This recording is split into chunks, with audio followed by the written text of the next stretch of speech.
Muy bien, hola a todos. Estamos acá en una nueva clase de nuestro curso de Mecánica 2.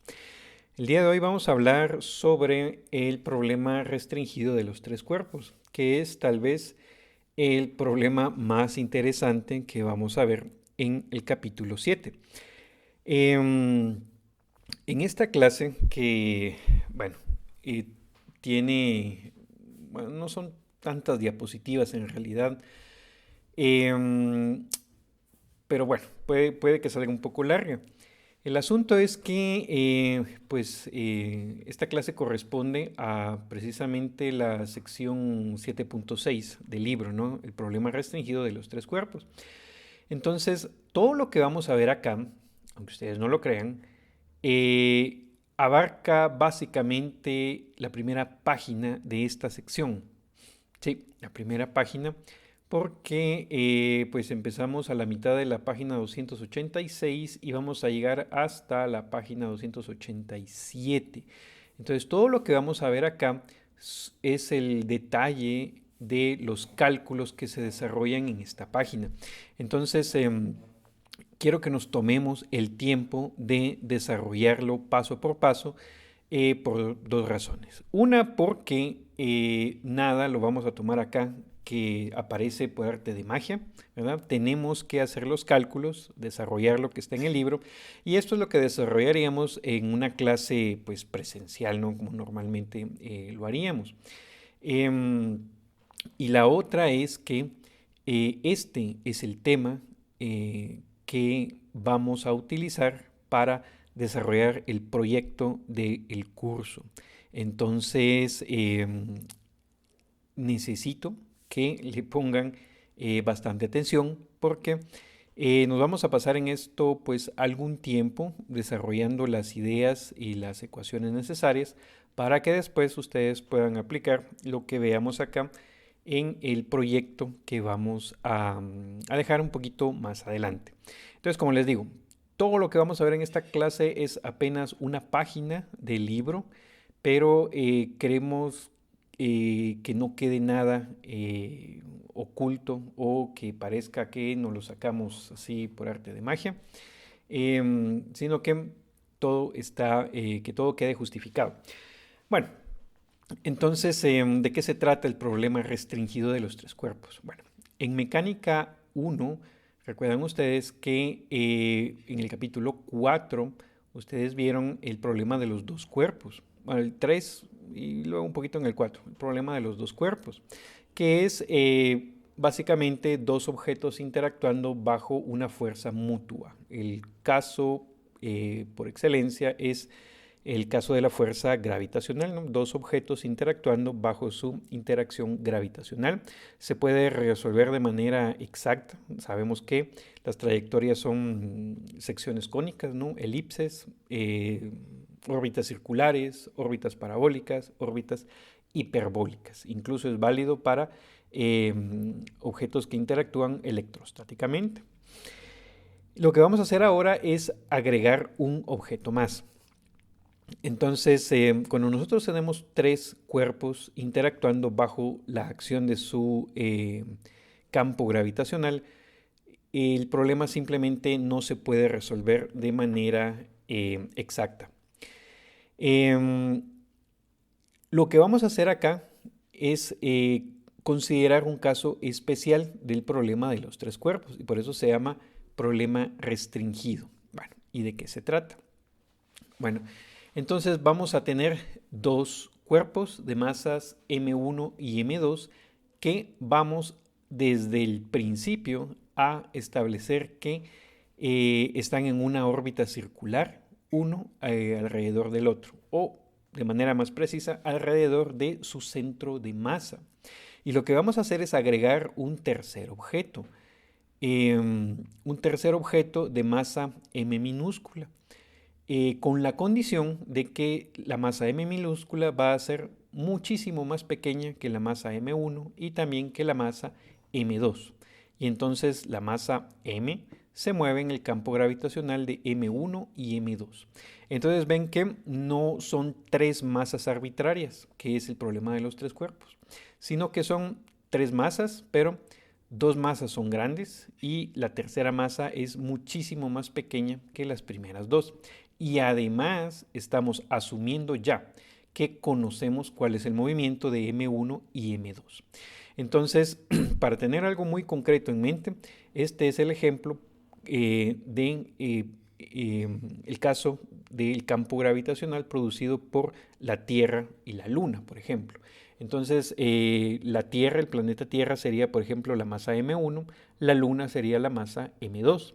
Y la masa M minúscula podría ser un pequeño cohete que se mueve en el campo gravitacional de estos dos objetos celestes. Entonces, para fines prácticos, nosotros sabemos que la Luna tiene una órbita circular alrededor de la Tierra y que en realidad la Luna pues no orbita alrededor del centro de la Tierra, sino que orbita alrededor del centro de masa del sistema Tierra-Luna. Lo único es que pues, la Tierra es mucho más masiva que la Luna, entonces el centro de masa está mucho más cerca de la Tierra que de la Luna.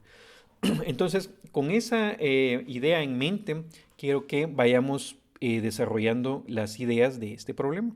Entonces, de nuevo, M1 y M2 es algo así como las masas de la Tierra y la Luna, y perfectamente podemos encontrar razonable que están en una órbita circular alrededor de su centro de masa. Y entonces la masa M minúscula va a ser la masa de un pequeño objeto que podría ser un cohete o una nave espacial, algo que no sea tan masivo como la Tierra y la Luna. Entonces, de eso se trata el problema restringido de los tres cuerpos. Vale la pena decir que, aunque lo estemos simplificando, aún así no vamos a poder encontrar una solución para el movimiento de la masa M minúscula. Acá el objetivo va a ser encontrar cómo se mueve la masa M minúscula, porque el movimiento de M1 y M2 ya lo estamos asumiendo conocido como una órbita circular. Entonces no vamos a poder encontrar una ecuación que nos describa el movimiento de M. Sin embargo, podemos analizar el movimiento con las técnicas que vamos a desarrollar acá un poquito más adelante. Bueno, entonces esa es la idea del problema restringido de los tres cuerpos. Entonces, ¿cómo vamos a hacerlo? Bueno, vamos a utilizar dos cosas. Y para esto vamos a recordar cómo es el problema de los dos cuerpos para M1 y M2. Esto espero yo que lo hayan visto en Mecánica 1, en el capítulo 4. Y nos vamos a tomar unos minutos para recordar esas fórmulas. Entonces, esta figura, esta gráfica que está acá, pues viene precisamente del libro de texto y nos enseña algunas cantidades que necesitamos ubicar. Entonces, en un sistema de coordenadas cualquiera, le vamos a llamar O al origen de ese sistema. En este sistema de coordenadas podemos ubicar a las masas M1 y M2 con los vectores R1 y R2. Podemos también calcular cuál es el centro de masas de este sistema de dos masas. Y a eso le llamamos R, que es este vectorcito rojo que vemos acá. Y además podemos ubicar la posición de la masa 1 respecto de la masa 2 con este vectorcito azul que le vamos a llamar R21, que es el vector que va desde M2 hasta M1. Entonces, esas son las posiciones relevantes de este sistema. Entonces, cuando nosotros trabajábamos el problema de dos cuerpos, decíamos que nosotros podemos encontrar la ecuación de movimiento para la masa M1 y la ecuación de movimiento para la masa M2. Sin embargo, podíamos reducir el movimiento de este sistema a describir el movimiento del centro de masas y además el movimiento de M1 respecto de M2. Entonces, como decíamos, R minúscula, que acá sería R21, bueno, ahora sí, corregido. R21 es la posición, decíamos, de la masa M1 respecto a M2. 2. Luego, nosotros podíamos establecer, ¿verdad?, el movimiento de la masa M1 respecto de M2 y la ecuación de movimiento que encontrábamos era esta, ¿verdad? Estas son ecuaciones que vienen del capítulo 4. Entonces, lo que hay que recordar es que a la hora de utilizar esta descripción, ¿verdad?, teníamos el problema de encontrar el movimiento del centro de masa y el movimiento de M1 respecto de M2. Entonces, acá lo que tenemos es la ecuación que describe el movimiento de M1 respecto de M2. Y lo que resultaba es que en lugar de que aparezca acá la masa M1, aparecía esta cantidad mu que llamábamos la masa reducida. Entonces, en el caso extremo, recordemos que si las dos masas son iguales, mu resulta ser que es la mitad de las masas. Y el centro de masa está justamente a la mitad de la distancia entre M1 y M2. Entonces, de nuevo, esto viene del capítulo 4, que yo espero que ustedes hayan visto estas ecuaciones, porque esto es lo que vamos a usar. Entonces, ¿para qué nos va a servir esto? Bueno, como nosotros queremos describir el movimiento de M1 respecto de M2. Ahora, ¿por qué queremos hacer esto? Bueno, sencillo. Porque nosotros ya estamos asumiendo que el movimiento de M1 y M2 es una órbita circular alrededor del centro de masas. Entonces, en realidad, no necesitamos describir el movimiento del centro de masa, ¿verdad? Realmente esa parte no nos interesa. Simplemente podemos fijar el centro de masa en un lugar y quedarnos con el movimiento de las masas M1 y M2 en sus trayectorias circulares. Entonces, para analizar esa trayectoria circular, pues vemos cuál es el movimiento de la masa M1 respecto de M2. Entonces, la fuerza que actúa sobre la masa M1 le llamamos F1, ¿no?, que es la fuerza gravitacional que le ejerce M2, utilizando la masa reducida. Entonces, como la órbita es circular, ya fijamos la separación entre M1 y M2 y le llamamos A. Entonces, mucho ojo con este detalle, porque esto nos va a simplificar las cosas más adelante. Entonces, asumimos ya que la separación entre las dos masas es una constante y la vamos a llamar A. Entonces, recordemos que cuando en el caso más sencillo, ¿no?, de la física elemental, uno analiza un objeto que está en una trayectoria gravitacional circular, uno simplemente dice la masa, que en este caso es la masa reducida, por la aceleración centrípeta es igual a la fuerza de gravedad, ¿no? Esta formulita viene de lo más sencillo de la física, de nuevo es masa por aceleración, pero es masa por aceleración centrípeta igual a la fuerza de gravedad. Entonces, la masa reducida, ya dijimos, es mu. La aceleración centrípeta, recordemos que es velocidad angular al cuadrado por el radio, ¿verdad? Esta es la distancia entre M1 y M2. Y la fuerza de gravedad, pues viene dada precisamente por la ley de gravitación universal de Newton. El producto de las dos masas sobre la separación elevada al cuadrado. Y con esta fórmula, pues nosotros fácilmente podemos entonces despejar cuál es la velocidad angular de la órbita circular, ¿no? Pasamos dividiendo A, pasamos dividiendo mu, ¿verdad? Acá en esta segunda igualdad simplemente sustituimos acá cuánto vale mu, vemos que se cancela el producto de M1 y M2 y encontramos la frecuencia de la órbita circular, o si ustedes quieren es la velocidad angular con la que orbitan M1 alrededor de M2. Entonces, esta velocidad la consideramos ya conocida, ¿verdad? Es uno de los parámetros de entrada, por decirlo así, de nuestro problema, ¿no? Entonces, esta es la velocidad angular de la trayectoria circular de M1 y M2 alrededor de su centro de masa. Bueno, entonces, acá utilizamos las formulitas del capítulo 4 para encontrar precisamente esta velocidad angular. ¿Qué hacemos ahora? Bueno, entonces ahora recordamos también dos ecuaciones del libro de texto, que son las ecuaciones 492 y 93. y nos relacionan cuáles son las posiciones de las dos partículas, M1 y M2, en términos de la posición de su centro de masa y la posición del vector R12. Entonces, básicamente es lo que teníamos aquí atrás. Voy a regresar un poquito. Es este mismo diagrama que tenemos acá, ¿verdad?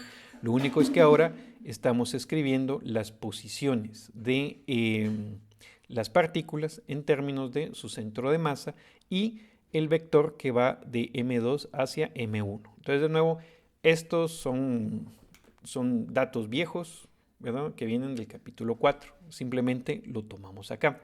Entonces, estas fórmulas son totalmente generales, ¿no? Para aplicarlos a nuestro problema, la verdad es que las cosas se vuelven más sencillas, porque entonces acá es donde vamos a introducir la otra parte de nuestra simplificación, y es que vamos a introducir el sistema O estrella, que es el sistema que gira con M1 y M2. Y esto es lo que nos va a simplificar el problema. ¿Por qué? Porque en el sistema fijo nosotros vamos a ver que M1 y M2 orbitan alrededor de su centro de masa. Y adicionalmente tenemos la masa M, la masa pequeñita, que se mueve en el campo gravitacional de estas dos masas que también se están moviendo. Entonces imagínense lo complejo que es el problema, ¿verdad? Para la masa M minúscula. Tenemos la fuerza gravitacional y además tenemos el movimiento de M1 y M2.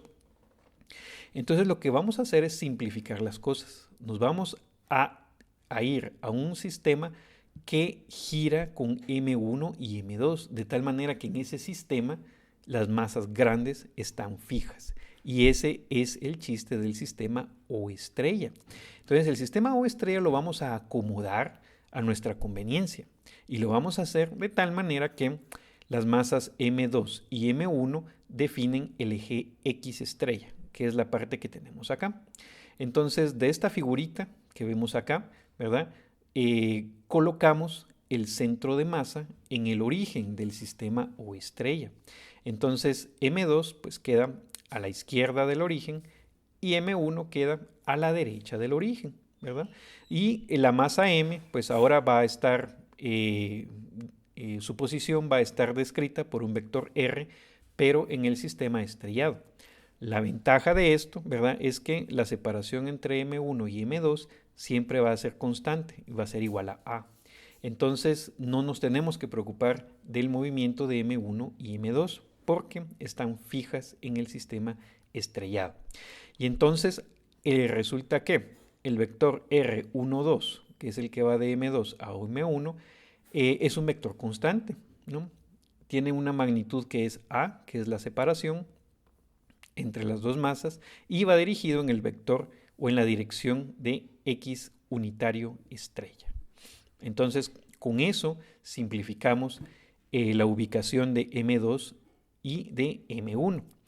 Además, decimos que el centro de masa va a quedar en el origen del sistema estrellado. Entonces, este R que está acá en nuestro sistema estrellado es simplemente el origen. Entonces, eso simplifica las cosas, porque quiere decir que el origen del sistema fijo O y el origen del sistema estrellado coinciden. Y entonces eso es muy conveniente también, porque entonces no hay que utilizar las fórmulas de traslación y rotación, únicamente las fórmulas de rotación. Entonces el sistema fijo y el sistema estrellado comparten el mismo origen, ¿verdad? De nuevo, esta figura que está aquí arriba viene de la formulación más general que pudimos tener. De ahí es donde vienen estas dos fórmulas que vemos acá. Para nuestro problema, nosotros hacemos que O coincida con el centro de masa. Entonces el centro de masa coincide con el origen de coordenadas. Y entonces eso hace simplemente que R sea igual a 0. Este R de centro de masa está en el origen y entonces R mayúscula es igual a 0. Además, como decíamos, M1 y M2 quedan fijas en el eje X. Y como quedan fijas en el eje X, solo necesitamos sus coordenadas X, porque la coordenada Y estrella es automáticamente igual a 0. Entonces las fórmulas que están aquí arriba se simplifican, porque entonces a la hora de considerar solo la coordenada X, acá en lugar de R1 vamos a tener X1. La posición del centro de masa, ya dijimos, está en el origen, entonces esta R mayúscula es 0. Luego vienen pues estas masas, ¿no?, que vienen de la masa reducida, y ya dijimos, R12 es simplemente la distancia a lo largo de la dirección X, y nos queda simplemente esto. Y similar para la posición R2. Entonces, estas dos, X1 y X2, son las posiciones de las masas M1 y M2 en nuestro sistema estrellado. Cosas importantes que notar. Si las masas son iguales, la distancia X1 y X2 son iguales y el centro de masa queda justamente a la mitad de las dos, ¿no? Si una masa es mucho más grande que la otra, pues entonces M2 va a quedar más cerca del origen, ¿verdad? Porque ahí está el centro de masa. Y M1 pues queda más lejos, ¿verdad? Entonces eso es lo que nos dicen estas formulitas que tenemos acá. Lo otro que fijamos es la velocidad angular de rotación. Entonces, O estrella decimos que gira con M1 y M2 y ya calculamos cuánto vale esa velocidad angular y la fijamos a lo largo del eje Z. Es decir, que la rotación solo se da en el plano XY o bien X estrella y Y estrella, ¿no? Es decir, es el mismo plano. Y entonces, una restricción más es que la masa M simplemente se mueve en el plano XY. Es decir, no vamos a considerar movimiento a lo largo del eje Z. Esto también es para simplificar un poco más las cosas. Entonces, hasta acá, básicamente, llegamos en el libro a lo que sería la ecuación 762, ¿verdad? Que sería esta parte de acá, ¿verdad? Entonces, vean, acá está en esta parte todo lo que acabamos de hacer, ¿no? Lo único es que simplemente nos refieren a las fórmulas que ya vimos antes, ¿verdad? Y estamos en esta parte, X1 y X2, ¿sí? Entonces, sigamos adelante.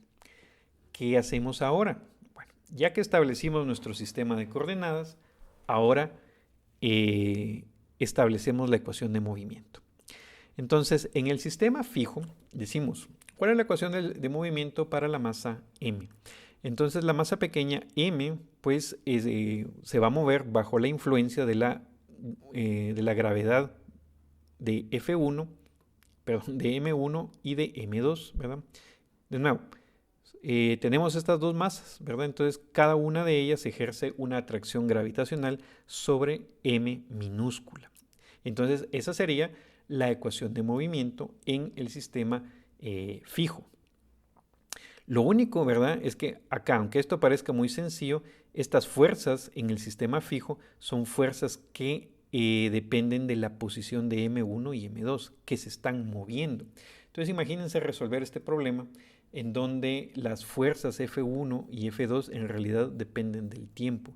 Entonces, ahí es donde se complica bastante resolver el problema en el sistema fijo. Pero en el sistema estrellado, M1 y M2 están fijas. Pero claro, para dejar estas masas fijas, tenemos que pagar un precio. Y es el precio de transformar la aceleración del sistema fijo al sistema estrellado.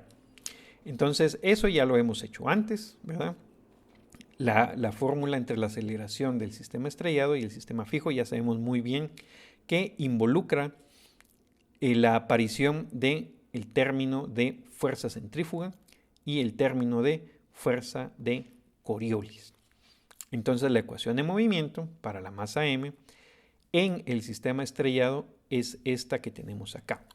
Y esta es la que vamos a utilizar para analizar el movimiento de nuestro objeto. Lo que viene a continuación en el libro es expresar esta ecuación en componentes. La verdad es que expresar la ecuación en componentes no nos va a llevar muy lejos, entonces no vamos a escribirlo todo acá, Sin embargo, sí necesitamos las componentes de la fuerza para llegar a un resultado más interesante. Entonces, acá lo que tenemos que hacer es expresar F1 y F2 en términos de las cantidades que ya conocemos. Entonces, F1, ¿no?, sería el producto de las masas, ¿verdad? M1 por M, sobre la magnitud al cubo por la diferencia entre los vectores. Entonces, recuerden que escribir la fuerza de esta manera involucra ya la dirección en la que apunta. Entonces, todas estas cantidades que aparecen acá las conocemos. El vector R es la posición de la masa M, que como pues vive en un plano, le vamos a llamar simplemente X, Y. La posición de la masa M1 ya la conocemos, no la acabamos de calcular, va a ser X1, 0 en Y. Entonces, la diferencia de los vectores pues es simplemente esto que tenemos acá, ¿verdad? Y entonces con esta diferencia pues únicamente toca calcularle la magnitud y elevarla al cubo. Y nos quedan entonces que la fuerza F1 y F2 tienen esta forma que tenemos acá. Entonces esto es un poquito de álgebra, ¿verdad? Que hay que hacerla, ¿no? Hagan los pasos uno por uno. Entonces acá básicamente tenemos ya las fuerzas en componentes y en términos de las coordenadas que ya conocemos, las coordenadas de M1 y de la masa M minúscula, igual acá de la masa 2 y la masa M minúscula. Entonces con esto tenemos las fuerzas, pero ahora nos falta el término de fuerza centrífuga y fuerza de Coriolis. Entonces, acá no nos vamos a dilatar mucho, ¿verdad? Pero la fuerza centrífuga involucra este doble producto cruz. Entonces, el primer producto cruz es sencillo, ¿no? Colocamos las componentes de omega, 0, 0, omega en z, y las componentes del vector posición de la masa m, que son solo x y 0 en z. Expandemos este determinante y nos queda este primer vector. Luego hacemos el siguiente producto cruz, ¿verdad? Entonces volvemos a poner el vector omega, ¿verdad? 0 en x, 0 en y, omega en z. Y acá abajo ponemos las componentes del vector que acabamos de calcular. Expandemos el producto cruz y nos da este otro resultado. Entonces cuando nosotros ponemos junto, ¿verdad?, el término de menos m por omega cruz r, que es el término de fuerza centrífuga, nos queda este vector que está acá. Entonces noten que en su vector que solo tiene componentes x y y, ¿verdad? Y nada en z. Este vector es muy interesante. Primero, podemos verificar que si le calculamos el rotacional es igual a 0, ¿verdad? Entonces, de nuevo, los insto a que lo hagan, calcular el rotacional de este vector, y eso nos da 0. Y entonces recordemos de cuando hablábamos de energía potencial. Si el rotacional de un vector es 0, quiere decir que este vector se puede derivar de una función escalar. Y eso es lo que llamamos una energía potencial. Entonces quiere decir que esta fuerza centrífuga la podemos deducir de una energía potencial. De tal manera que podemos decir que fuerza centrífuga es menos el gradiente de esa energía potencial. Y es bien fácil ver que esa energía potencial es igual a esta cantidad, ¿verdad?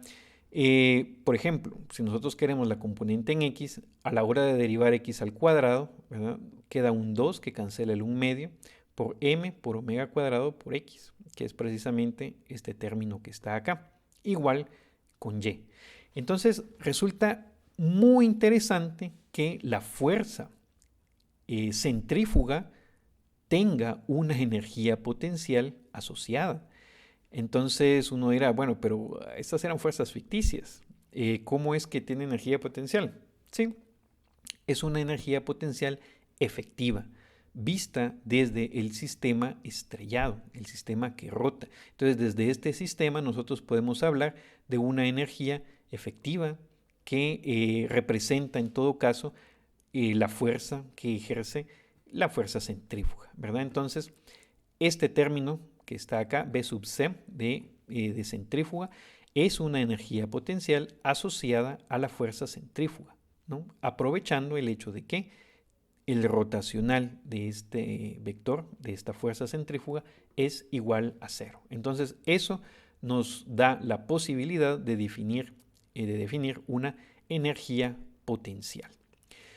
Luego está el término de Coriolis, ¿no? También haciendo el producto cruz, ¿verdad? Omega cruz velocidad, acá ponemos, ¿no?, el primer vector, 0 en X, 0 en Y, omega en Z, y acá las componentes de la velocidad, que para abreviar las pusimos como X punto, Y punto, y nos queda este vector. La fuerza de Coriolis pues es todo este término, ¿verdad? Acá ya no podemos hacer más, ¿verdad? Acá lo que correspondería hacer es recolectar todas las componentes X, las componentes y escribir cuánto vale la aceleración. Entonces, como les digo, escribirlo no nos lleva